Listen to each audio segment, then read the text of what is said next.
दोस्तों नमस्कार। बहुत स्वागत है आप सभी का आज के इस वीडियो में।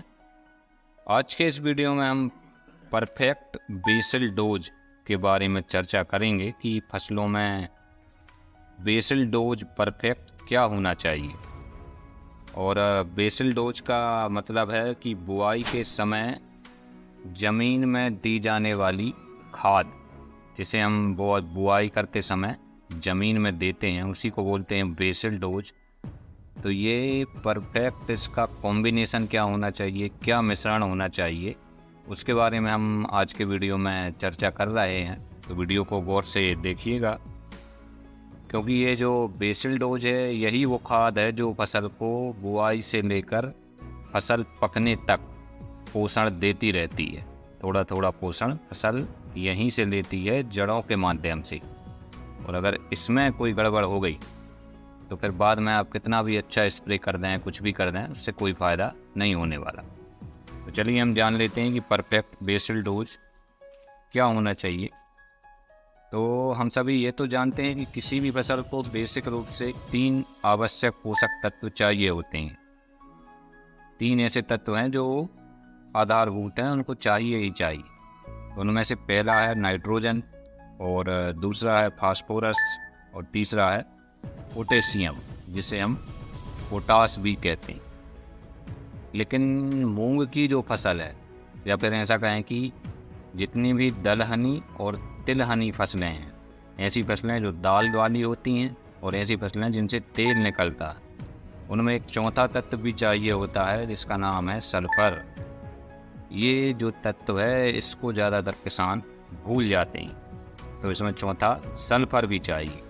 अब इन चारों तत्वों की पूर्ति कैसे होगी, कितनी मात्रा होगी, क्या होगी, ये सारी चीज़ें आपको ध्यान रख के ही अपना बेसल डोज देना है। तो उसी के बारे में मैं आपको बता रहा हूँ।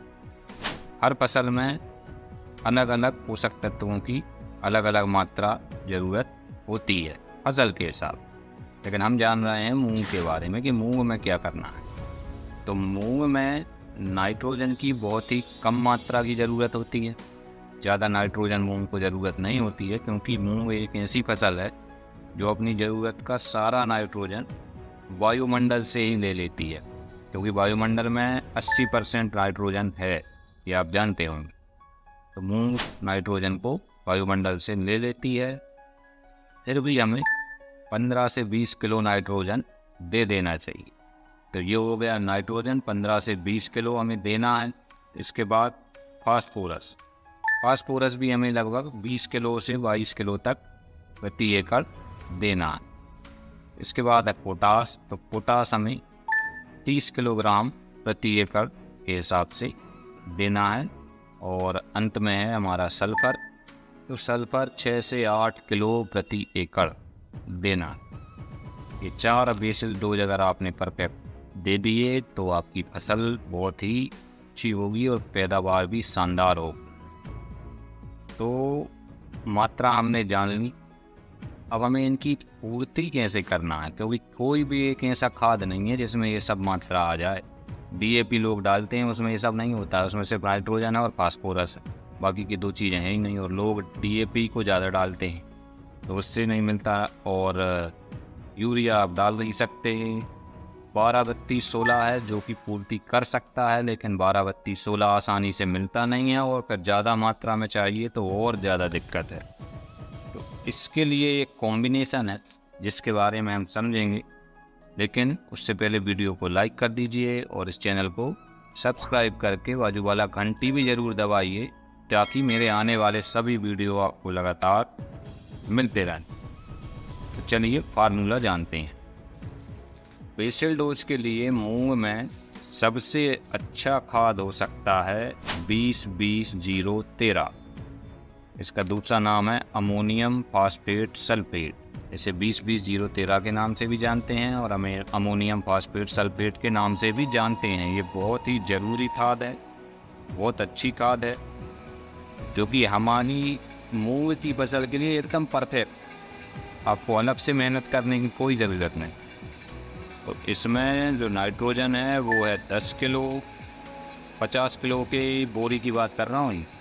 50 किलो की जो बोरी है उसमें नाइट्रोजन है 10 किलोग्राम, फास्फोरस है 10 किलोग्राम, पोटास 0% है, पोटास इसमें है ही नहीं, इसका उपाय हम आगे करेंगे।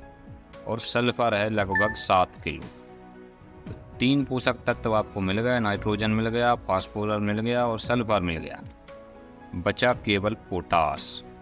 तो पोटास के लिए अलग से हमें MOP या SOP लेना है। MOP मतलब म्यूरेट ऑफ पोटास, SOP मतलब सल्फेट ऑफ पोटास।